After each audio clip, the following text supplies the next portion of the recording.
It was a quiet evening in Bolingbrook, Illinois, just another ordinary night. But inside one home, something had gone terribly wrong. A woman was found lifeless in her bathtub.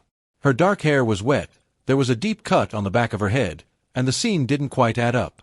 At first, it seemed like a tragic accident, just a slip and fall in the bathroom. But as investigators took a closer look, red flags started to appear. And the most shocking part? The person who might have all the answers was someone who had sworn to protect and serve. What really happened that night? And how did this one case unravel a shocking story of lies, control, and betrayal? Kathleen Savio was born on June 13, 1963, in Glendale Heights, Illinois. She was the youngest of 4 siblings in a family led by her parents, Henry and Mary Savio. When Kathleen was just 2 years old, her parents divorced. Sometime later, her mother remarried, and the family relocated to another city in Illinois. Despite facing financial challenges while growing up, Kathleen, affectionately called Kitty by her family, was determined to build a future for herself. She pursued her education and became an accountant. Friends and acquaintances described Kathleen as a warm, friendly, and charismatic woman with a remarkable ability to connect with people. At the age of 20, she went on a blind date that would change her life. The man she met was Drew Peterson, a seemingly charming individual who, at first glance, appeared to be an ideal match. Drew was a police officer in the narcotics unit of Illinois, a role that granted him authority and recognition. Born on January 5, 1954, in Bolingbrook, Illinois, a suburb of Chicago, Drew Peterson grew up under the strict guidance of his father, Henry, a former U.S. Marine, and his mother, Marilyn. He later became the older brother to 2 additional siblings. During high school, Drew excelled as an athlete and was known for his competitive spirit. His teenage years also saw the beginning of his first serious relationship with Carol Brown. After graduating, he enlisted in the U.S. Army in 1974, and that same year married Carol. By 1976, Drew had been discharged from the military, and a year later, he joined the police force in his hometown. Within a year, he was assigned to an undercover role in the Metropolitan Narcotics Squad. His work earned him recognition, and by the time he was 25, he was honored as Police Officer of the Year. However, his personal life did not mirror his professional success. Despite having 2 children together, his marriage to Carol ended in 1980 after she discovered his infidelity. Carol was granted custody of their children. Drew, known for his arrogance and boastful nature, often bragged to friends about how easy it was for him to attract women. As a police officer, in 1981, he met Victoria "Vicky" Connolly, and they married in 1982. Their relationship lasted nearly a decade before Victoria chose to divorce him in the early 1990s. She cited ongoing domestic abuse as the main reason for ending the marriage, a claim later echoed by her daughter, who had lived with them until she was 17. One particularly disturbing rumor surrounded an incident involving Victoria while they were still married. The couple had purchased a bar together. One night, after leaving the establishment, Victoria was involved in a car accident that required surgery. Some sources speculated that Drew may have tampered with her brakes, but no concrete evidence ever surfaced. It was during his marriage to Victoria that Drew began an affair with Kathleen Savio. However, Kathleen had no idea that he was married. When he finally admitted to being in the process of a divorce, he painted his wife as a drug addict, claiming that he could no longer endure the situation. To Kathleen, Drew seemed like a dream come true. He showered her with gifts and affection, took her on trips, and promised her a stable life. Wanting to settle down, she fell deeply in love with him. Their whirlwind romance led to an engagement just 6 months after their first date. On May 3, 1992, shortly after Drew finalized his divorce, they got married. Over the next 2 years, Kathleen gave birth to their 2 children. But the dynamics of their relationship began to shift. While she devoted herself to raising their family, Drew sought excitement elsewhere. What started as a loving relationship soon turned volatile. Drew's charming facade faded, revealing a controlling and abusive personality. Initially, his mistreatment was verbal. He constantly insulted Kathleen's appearance, calling her unattractive and making cruel remarks about her weight. Over time, his behavior became increasingly toxic, leaving Kathleen trapped in a marriage that was far from the fairy tale she had once envisioned. Drew's aggressive behavior escalated over time. On one occasion, Kathleen, frustrated and exhausted by his constant absence from home and lack of involvement with their children, confronted him. What started as a heated argument quickly turned violent. Drew grabbed her by the arm and shoved her into a table, leaving her with a head wound and bruises across her body. The injuries were severe enough to require a visit to the emergency room. Although the hospital documented the incident, Drew publicly denied any wrongdoing. In a televised interview, he justified his actions by claiming that, as a police officer, he had to conduct himself differently than an average citizen to avoid jeopardizing his job. Despite everything, Kathleen chose to stay in the marriage. Meanwhile, Drew, as he had done before, set his sights on someone new. This time, a much younger woman named Stacy Callis, who was nearly 30 years his junior. Shockingly, he didn't even try to be discreet. On at least one occasion, he brought Stacy to the house he still shared with Kathleen and their children, spending the night with her in the basement while his wife and kids slept upstairs. Stacy was born on January 20, 1984, in Downers Grove, Illinois, to Anthony and Christine Callis. She graduated high school early and soon took a job as a receptionist at a local hotel, which is where she first met Drew. For a while, Kathleen remained unaware of her husband's affair. That changed in October 2001 when she received an anonymous letter detailing his involvement with 17-year-old Stacy. Though her marriage had been deteriorating for some time, Kathleen was devastated by the revelation. Naturally, she confronted Drew, who denied everything. Overwhelmed with emotions, Kathleen called her sister, crying as she revealed that not only had Drew been unfaithful, but he had also physically assaulted her, throwing her against the refrigerator during the argument. By mid-2002, Drew had moved out of their home and into a new house just a few blocks away, a move many saw as a deliberate provocation. The divorce that followed was contentious, with Kathleen fighting for child support, custody of their children, and a share of Drew's pension, but he had no intention of compromising. Kathleen was a strong woman and a devoted mother who refused to give up without a fight. Their arguments became increasingly intense, and the police were called to her home no fewer than 18 times, each report citing domestic disputes. One particularly disturbing incident took place on July 5, 2002. According to the police report, Drew shattered glass in their home, then forced Kathleen to sit on the staircase for hours while he stood over her, holding a knife and threatening to kill her. Kathleen no longer felt safe, especially since Drew was a police officer and part of the same department handling her complaints. As a result, her reports were frequently dismissed as routine domestic issues, and no real action was taken against him. Fearing for her safety, Kathleen sought legal protection. On November 14, 2002, she sent a letter to the state's assistant prosecutor detailing Drew's escalating violence and pleading for an emergency protection order before it was too late. She explicitly warned that he knew how to manipulate the system and that she feared he would either take her children away or harm her. Despite the urgency of her plea, her requests were ignored. Kathleen felt powerless, alone with her children and trapped in a dangerous situation. Meanwhile, Drew officially married Stacy on October 18, 2003, shortly after finalizing his divorce. At 49 years old, he had now married a 19-year-old girl. Not long after, Stacy gave birth to their first child. Stacy, much like the others before her, initially appeared happy in their relationship. She embraced her role as a stepmother, despite the fact that Drew's eldest child was not much younger than she was.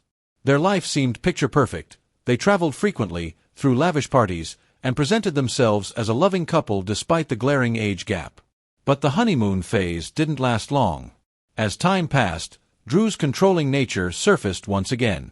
This time, his behavior toward Stacy became obsessive. He constantly monitored her phone, tracked her whereabouts, and accused her of things she hadn't done. Then came the night of Monday, March 1, 2004. After knocking on Kathleen's door multiple times without an answer, a concerned neighbor decided to check inside, unaware of the horrific discovery awaiting him. Inside the bathroom, Kathleen was found face down in the bathtub, lifeless. Naturally, Drew was the prime suspect. However, he had an airtight alibi. He was at home with Stacy. He also claimed that, as per their agreement, he had spent the previous weekend with his children before returning them to Kathleen on Sunday. Forensic investigators found no signs of forced entry or struggle inside the home. Although Kathleen's autopsy revealed bruises on her body and a deep head wound, no defensive injuries were reported. The authorities quickly ruled her death an accidental drowning without conducting a more thorough investigation. One glaring detail went unnoticed: The bathtub was completely dry when her body was found, adding to the suspicion. The lead detective on the case was a close friend of Drew's. The so-called interrogation he conducted with Drew was hardly that. It was more of a casual conversation between two acquaintances. Stacy, standing by her husband, reinforced his alibi, stating that they had spent the entire weekend at home with the children. Kathleen's family was devastated by her sudden and tragic passing. Just days after her death, her loved ones gathered for a heartfelt memorial, remembering her as a devoted mother and a wonderful person. Shortly after, Drew was granted full custody of the two children he shared with Kathleen. Stacy formally adopted them, making it appear as though they were now part of a happy, united household. But the illusion of a perfect marriage didn't last long. As time passed, Drew's controlling nature became more apparent. By 2007, Stacy had grown tired of living under his oppressive rule and began seriously considering divorce. Then, on October 28 of that same year, she vanished without a trace. Her sudden disappearance sent shock waves through her family, as Stacy had never exhibited behavior suggesting she would willingly leave without telling anyone. Stacy's family launched a desperate search, refusing to give up until she was found. However, Drew showed little concern. In an interview, he made dismissive and sarcastic remarks, suggesting that Stacy was simply enjoying the attention and was probably off somewhere dancing or with another man. Believing Drew was responsible, Stacy's family pointed to the fact that she had recently told him she wanted a divorce, something he was unwilling to accept. As suspicion grew, Drew attempted to shift the narrative. He claimed that Stacy had changed significantly after one of her sisters passed away in 2006, that she had been struggling emotionally, and that she was undergoing treatment for depression. Rather than clearing his name, these statements only deepened investigators' concerns. Authorities began questioning whether Kathleen's death had truly been an accident or if there was something far more sinister behind it. Just weeks after Stacy's disappearance, both the Illinois State Police and the FBI reopened the case surrounding Kathleen's death. In November 2007, her body was exhumed for a second autopsy. The findings contradicted the original report. This time, forensic experts confirmed clear signs of struggle, proving she had fought for her life. Now, Drew was the prime suspect in the deaths of both his third and fourth wives. Instead of keeping a low profile, he embraced the media attention, appearing on talk shows and making arrogant, sarcastic remarks, almost as if he enjoyed the notoriety.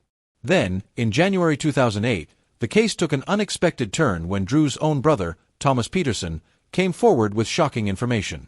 He claimed to have helped Drew remove a large blue container from the house around the time of Stacy's disappearance. Several neighbors corroborated his story, stating that they too had seen Drew handling the suspicious container. Thomas also revealed another disturbing detail. He had assisted Drew in placing a call from Stacy's phone, making it appear as though she was at the airport. Not long after, her vehicle was discovered abandoned there. While the search for Stacy continued, the investigation into Kathleen's death progressed. On February 21, 2008, her cause of death was officially reclassified from an accident to a homicide. Just over a year later, Drew was arrested as the prime suspect. Drew's legal team believed they had a strong case, citing the lack of physical evidence, such as fingerprints, DNA, or eyewitness testimony tying him directly to the crime. As the trial gained traction, accusations surfaced against the police department, with many arguing that because Drew had been a sergeant in their ranks, the original investigation had been mishandled and riddled with preferential treatment. This scrutiny cast serious doubt on the integrity of law enforcement, raising concerns about corruption and cover-ups. But exposing institutional bias wasn't enough to prove Drew's guilt in Kathleen's murder. The prosecution needed a breakthrough. That moment came when the lead prosecutor orchestrated a legal maneuver that would change everything. On May 31, 2012, Drew Peterson's trial officially began. In a bold and unprecedented move, the prosecutor allowed Kathleen to speak through those who had known her best. The first to testify was Kathleen's sister, Susan.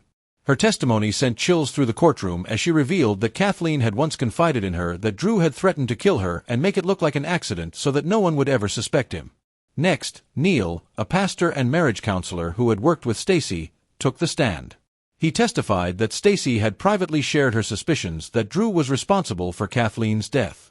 According to him, Stacy recalled waking up in the middle of the night to find Drew missing, right around the time Kathleen was believed to have died. When he returned, he allegedly asked Stacy to lie to the police and provide him with an alibi. Adding to the disturbing revelations, it was revealed in court that Drew had been present during Stacy's police interview, which further suggested he had exerted pressure on her to protect him. The lawyer who had represented Kathleen during her divorce revealed that Stacy had contacted him just days before she vanished, seeking legal advice about leaving Drew. During that conversation, she made it clear that she firmly believed he had killed Kathleen. Prosecutors argued that Drew's motive for murdering Kathleen stemmed from fear. He was terrified that their ongoing divorce proceedings could leave him financially ruined. For 3 weeks, jurors listened to 44 witnesses recount chilling details of Kathleen's fears. One of her friends testified that she had been so terrified of Drew that she slept with a knife under her bed for protection. After hearing all the evidence, the jury, comprising 7 men and 5 women, deliberated for approximately 14 hours. The trial was based entirely on circumstantial evidence and witness testimony, making the verdict all the more uncertain. Before the decision was announced, Drew suddenly erupted, shouting that he had not killed Kathleen. His outburst prompted Kathleen's brother to yell back, accusing him of the crime. Security intervened, removing him from the courtroom. Finally, the jury reached a decision. Drew Peterson was found guilty. He was sentenced to 38 years in prison with no possibility of parole. Despite appearing composed in court, Drew's demeanor quickly changed in the days that followed. His anger turned toward the prosecutor who had sealed his fate. The attorney, however, remained unfazed, hinting that further legal action could still be pursued against Drew for Stacy's disappearance. Meanwhile, tensions within Drew's legal team boiled over. His lead attorney filed an appeal, arguing that the original defense team had botched the trial. Among their grievances was the claim that the attorney had pressured Drew into launching a media campaign before the trial, which ultimately hurt his case. They also took issue with the decision to call Kathleen's divorce attorney as a witness, a move that had disastrous consequences for the defense. Despite Drew's repeated attempts to overturn the verdict, the ruling stood. Kathleen had finally received justice, but Stacy's fate remained a haunting mystery, one that many believe Drew Peterson still had the answers to. While serving his sentence, Drew found himself facing yet another shocking accusation. He was caught on a recorded conversation inside prison attempting to orchestrate a murder-for-hire plot against the prosecutor who had led the case against him. He offered money to a fellow inmate in exchange for carrying out the attack. Despite his legal team's efforts to prevent an additional conviction, the court found him guilty once again, adding 40 more years to his original sentence. Over the years, Drew has continued to proclaim his innocence, repeatedly attempting to appeal his conviction. His main argument has been that the testimonies admitted during his trial violated his constitutional rights. The most recent legal development came in 2024 when his public defender requested a psychological evaluation as part of an effort to seek a new trial. The judge ordered the county to facilitate and fund the evaluation of Drew, now 70 years old. After the mandatory 30-day assessment period, the results determined that he was mentally competent to stand trial. Meanwhile, his former attorney found himself in legal trouble, facing contempt of court charges. The issue arose when he allegedly violated a gag order by discussing the case in a nationally televised interview. During the interview, he claimed to have information that could reveal what truly happened to Stacy. The lawyer denied the allegations, but the judge reinforced the order, strictly forbidding him from speaking publicly about the case. That same year, Drew's eldest son, Stephen, who had followed in his father's footsteps by becoming a police officer, broke his silence. He publicly referred to Drew as his hero, stating that his father had always been there for him and his brother. He admitted that the events surrounding Drew's conviction had been deeply painful, making it difficult for him to reconcile the loving father he had known for 36 years with a man accused of such horrific crimes. As for Drew's numerous appeals, none had been successful. At the time of this recording, Stacy remained missing, and her family continued to hold on to the hope that her body would one day be found. They remained steadfast in their belief that Drew was responsible for her disappearance and should be held accountable for it as well. This case sparked intense public debate across the United States due to the many troubling aspects surrounding it.